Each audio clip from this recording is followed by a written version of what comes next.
Hello everyone, আমি প্রকাশ দাস। চলুন আজকে একটি নতুন ভিডিও নিয়ে। আজকের ভিডিওতে আমরা আলোচনা করব যে এইচএসসি নাকি ডিপ্লোমা আসলে কোনটা বেস্ট।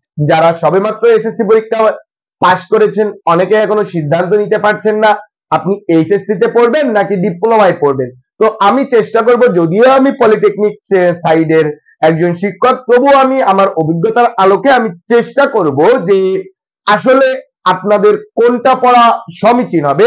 সুতরাং ধৈর্য সহকারে ভিডিওটি দেখতে থাকুন এবং আপনি যদি আমার চ্যানেল নতুন হয়ে থাকেন তাহলে অবশ্যই আমার চ্যানেলটি সাবস্ক্রাইব করে রাখবেন এবং আপনার বন্ধুদের ভিডিওটি শেয়ার করে দেবেন যেন তারাও ভিডিওটি দেখার সুযোগ পায়। তো যাই হোক, চলে আসি প্রথমে দেখেন এইচএসসি এবং ডিপ্লোমা।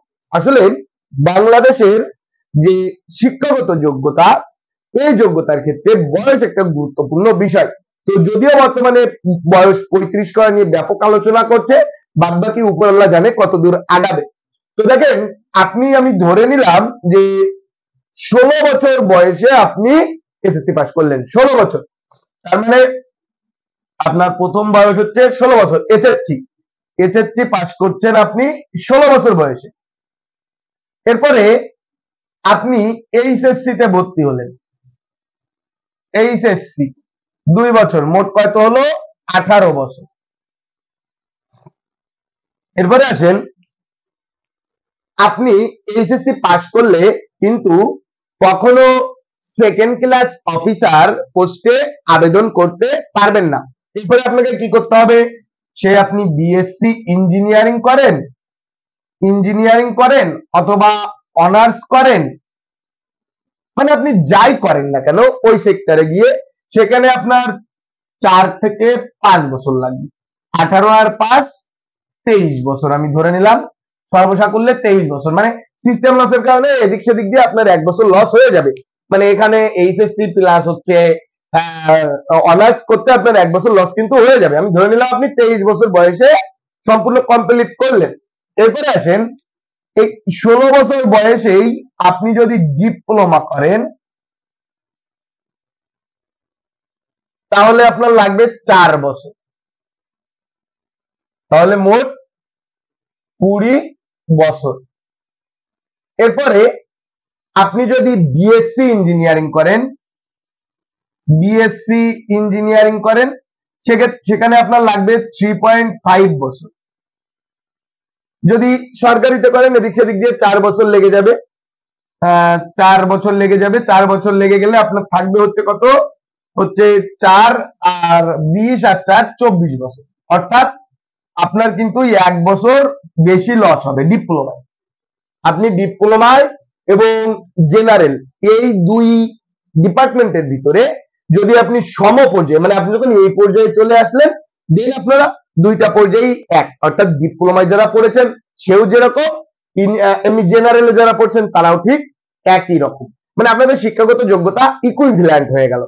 তো এখানে আপনার লাগছে 23 বছর, এখানে লাগছে 24 বছর, কিন্তু আছে এখানে চাকরির একটা বিশাল ফারাক আছে। আমি আস্তে আস্তে সেসব জিনিসগুলো আসবো। তাহলে আসলে বয়সটা নিয়ে আসলে আপনাদের দ্বিধাদ্বন্দ্ব কেটে গেছে আশা করি। এরপরে আসেন পড়াশোনার খরচ।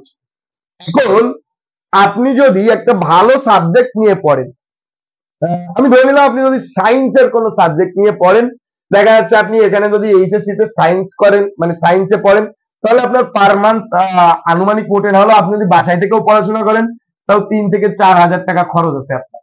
3 থেকে 4 হাজার টাকা খরচ আছে।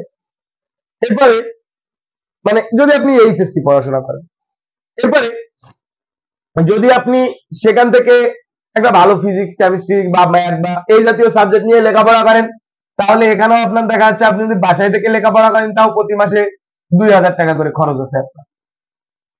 এরপরে আসেন, মানে এগুলো কিন্তু আমি জাস্ট পড়াশোনার কস্ট বললাম, মানে এখানে আপনার ব্যক্তিগত থাকা খাওয়ার খরচ ইনক্লুডেড না, কখনোই ইনক্লুডেড না, এবং এখান থেকে কোনো টাকাও আপনি পাবেন না।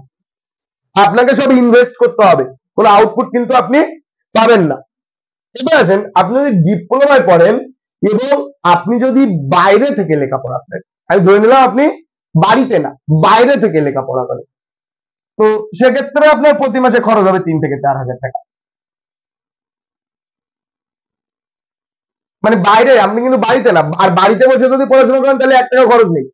আপনার 6 মাসে খরচ আছে 2000 টাকা মতো 6 মাসে যদি ডিপ্লোমায় লেখাপড়া করেন।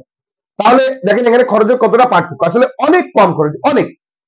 এরপর আসেন বিএসসি করতে গেলে আপনি যদি সরকারিতে পড়েন তো সেখানে আপনার আনুমানিক এরকম পার মান্থ 1-1.5 টাকা খরচ আছে, মানে ওইটা থেকে অনেকটা কম বলা যায়। বাট বেসরকারিতে করলে অবশ্যই প্রাইভেট সেক্টরে, এখানে প্রাইভেট সেক্টরে করলেও যেমন খরচ, এখানে প্রাইভেট সেক্টরে করলেও একই রকম খরচ, কারণ এই দুইটা প্রায় ইকুইভ্যালেন্ট। এখানে আবার একটু খরচ একটু কম থাকে, কারণ যেহেতু টাইম পিরিয়ড একটু কম হয়, 3.5 বছর হয়, তাই এখানে একটু খরচ কম থাকে এবং ক্লাস পিরিয়ডও অনেক কম হয়, যার কারণে এখানে খরচ কম, এখানে খরচটা বেশি।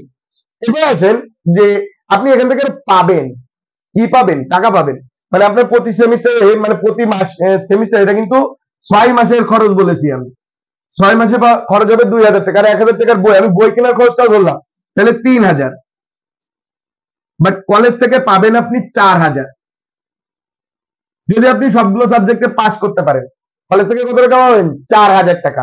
তাহলে এইখান থেকে কি আরো আপনার কলেজ আরো দিচ্ছে না, লেখাপড়া করে আপনাকে আরো দিচ্ছে, কিন্তু পেমেন্ট করছে। তো তাহলে এখান থেকে এখানকার খরচ আপনারা নিজেরাই হিসাব করে নেবেন আসলে জিনিসটা কম নাকি বেশি। এরপরে আছেন শিক্ষাগত যোগ্যতা। আপনি যখন, যদিও বলা হয় এইচএসসি ও ডিপ্লোমা সমমান, বাট ডিপ্লোমা করার পরে আপনি একজন সেকেন্ড ক্লাস অফিসার হিসাবে নিয়োগ হবেন। সেকেন্ড ক্লাস অফিসার, আপনারা যারা এসএসসি পাস করেছেন এনারা আসলে চাকরির গ্রেড সম্পর্কে বোঝেন না, আপনারা যদি বুঝতে চান অবশ্যই আমাকে কমেন্টের মাধ্যমে জানাবেন, আমি চেষ্টা করবো সেই সমস্ত বিষয় নিয়ে নতুন ভিডিও তৈরি করার জন্য। তো দেখেন, যখন আপনি ডিপ্লোমা করবেন তখন দ্বিতীয় শ্রেণীর কর্মকর্তা, বাংলাদেশে 2 প্রকারের কর্মকর্তা নিয়োগ হয়। প্রথমে হচ্ছে আপনি এই যে এখান থেকে অথবা এখান থেকে হচ্ছে প্রথম শ্রেণীর কর্মকর্তা, আর এখান থেকে নিয়োগ আসে দ্বিতীয় শ্রেণীর কর্মকর্তা। এখান থেকে আবার প্রথম শ্রেণীর কর্মকর্তা, দ্বিতীয় শ্রেণীর কর্মকর্তাও নিয়োগ আসে, কিন্তু এখানে কিন্তু অলওয়েজ টাইম ফার্স্ট ক্যাটাগরির কর্মকর্তা নিয়োগ হয়। তাহলে দেখেন এইখানে আপনি এসে শিক্ষাগত যোগ্যতার ক্ষেত্রে কিন্তু অনেকটা আগায় গেলেন, অনেকটা আগায় গেলেন, যেটা কিন্তু আসলে আপনার লাইফের জন্য খুবই প্রয়োজন। এখন বাদবাকি বিবেচনা আপনার, আমি জাস্ট দিকটা ধরিয়ে দিচ্ছি যে কোন দিকে আসলে কেমন ভাবে হবে। জিনিসগুলো যদি আপনি ভালো মতো এক্সিকিউট করতে পারেন তাহলে কিন্তু সফলতার হারটা আপনারই বেশি হবে। এরপর আছেন চাকরির সুযোগ সুবিধা। আমি বলবো ডিপ্লোমা ইন ইঞ্জিনিয়ারিং এর চাকরির সুযোগ সুবিধা জেনারেলের থেকে অনেক ভালো। প্রথম বিষয়, এখানে কোনো ঘুষ বাণিজ্য নাই, সোজা সাপটা হিসাব। আমি দেখেছি আশেপাশে অনেকেই ওই যে আপনার পড়াশোনা করার পরে মানে এরকম ধান্দায় থাকে, আমি ঘুষ দিয়ে হলেও আমি মাস্টার্স পাস করেছি। আমি কিছু পলিটেকনিকের একটা উদাহরণ দিই, পলিটেকনিকে নেই কিছু ক্রাফট ইনস্ট্রাক্টর না, আপনার ক্রাফট ইনস্ট্রাক্টরের নিচে যারা হচ্ছে স্টোর কিপারের দায়িত্ব পালন করে, আপনাদের যারা জেনারেলে পড়ছে অনার্স মাস্টার্স থেকে, মানে দেখা যাচ্ছে ফিজিক্স কেমিস্ট্রি ম্যাথমেটিক্স থেকে আপনার হচ্ছে মাস্টার্স করে আসছে, মাস্টার্স করে এসে ওই পিওনের পোস্টে চাকরি করে, আমি নিজে দেখেছি। বাট আমার জানা মতে এই কোন ডিপ্লোমা ইঞ্জিনিয়ার 10ম গ্রেড ছাড়া অন্য কোনো গ্রেডে চাকরিতে অ্যাপ্লাই করে না আমার জানা মতে। আচ্ছা কিছু যে থাকবে না তা না, একদম যে 100% পিওর তা না, বেশিরভাগ মানুষই। এবং এখানে কিন্তু বেকারের সংখ্যা খুবই কম, তার কারণ কেউ না কেউ কোনো না কোনো সেক্টরের সাথে যুক্ত আছে এবং তারা আর্থিকভাবেও বেশ সচ্ছল। তার কারণ হচ্ছে এই সেক্টরে আসলে যদি কাজ জানা যায়, আপনি যে 4 বছর পিরিয়ড করবেন যদি ঘুরে ফিরে না বেড়ান, কাজটা ভালো করে জানেন, তাহলে হিউজ অ্যামাউন্ট অফ মানি কিন্তু ইনকাম করতে পারবেন। এখন বিষয়টা হচ্ছে অনেকে আছে যে সবজি বিক্রি করে, এরকম পোলাপাইন আছে, এর কারণ হচ্ছে এরা কিছু করে না, এদের আসলে কিছু হবে না, এরকম হাতে গোনা 2-4 জন। তো এরা লেখাপড়া করলেও কি না করলেও কি, এদের দ্বারা আসলে কিছু হবে না। এরপরে আসেন, এই হচ্ছে চাকরির সুযোগ সুবিধা। এখন এছাড়াও অন্য কোনো বিষয়ে যদি জানতে চান অবশ্যই আমাকে কমেন্টের মাধ্যমে জানাবেন, আমি চেষ্টা করব সেই সমস্ত বিষয় নিয়ে নতুন ভিডিও তৈরি করার জন্য। ধন্যবাদ, ভালো থাকবেন, সুস্থ থাকবেন।